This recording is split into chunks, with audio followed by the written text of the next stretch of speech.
Twin political storms gathered more force today over potential misdeeds at the IRS and the seizure of reporters' phone records. The Attorney General faced questions before the House Judiciary Committee, and the administration came under new criticism.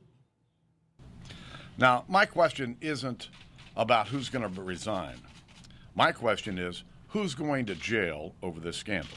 House Speaker John Boehner led the way this morning as Republicans stepped up demands for action in the scandal at the Internal Revenue Service. There are laws in place to prevent this type of abuse. Someone made a conscious decision to harass and to hold up these requests for tax-exempt status.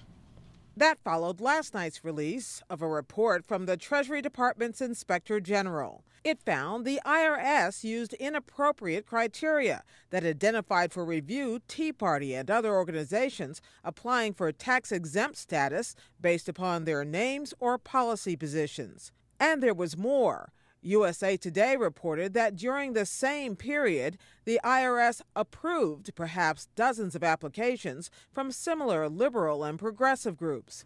Mr. President. On the Senate floor, Republican Minority Leader Mitch McConnell pressed the White House to make sure the IRS cooperates fully with congressional investigations. These allegations are very serious.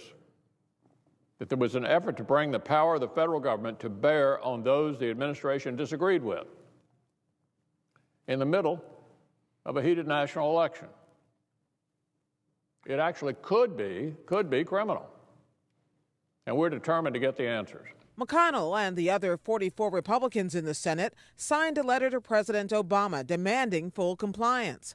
White House Press Secretary Jay Carney said today the president is committed to getting to the bottom of what happened. He expects people to be held accountable if they engaged in inappropriate activity, inappropriate conduct. He expects the Treasury Department and the IRS to take all the necessary actions to ensure that this kind of thing cannot happen again. Please rise. I will begin. Attorney General Eric Holder has already begun a criminal investigation into the IRS matter, but some lawmakers see larger patterns at work. Republican Congressman Steve Chabot of Ohio. I believe there's been a pattern by this administration in not taking responsibility for failures, avoiding blame, pointing the fingers in somebody else's direction. Would you agree with that? No. I thought you might say that. I think a lot of people do, including myself, and I think a lot of members of this committee, and we might be divided, obviously, but these are very significant things which have occurred here, and I would strongly encourage this administration to get out front, get all the facts out, let the chips fall where they may. I would agree with that last part of your statement. It is one of the reasons why I ordered the investigation last Friday, and I can assure you and the American people that we will take a dispassionate view of this. This will not be about parties. This will not be about ideological persuasions. Anybody who has broken the law will be held accountable.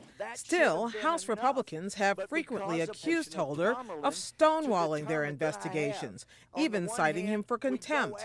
That bad blood was on sharp display when Holder's leading critic, California Congressman Darrell Issa, complained the department failed to hand over emails in another matter involving the Civil Rights Division.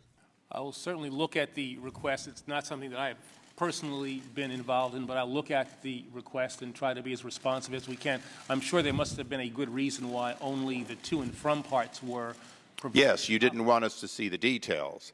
Mr. Attorney General, knowing the to and from, typically do. Knowing the to and... I'm not going to stop talking now. Characterize something as something Mr. Chairman, would you inform the witness as to the rules of this committee? Appropriate and is too consistent with the way in which you conduct yourself.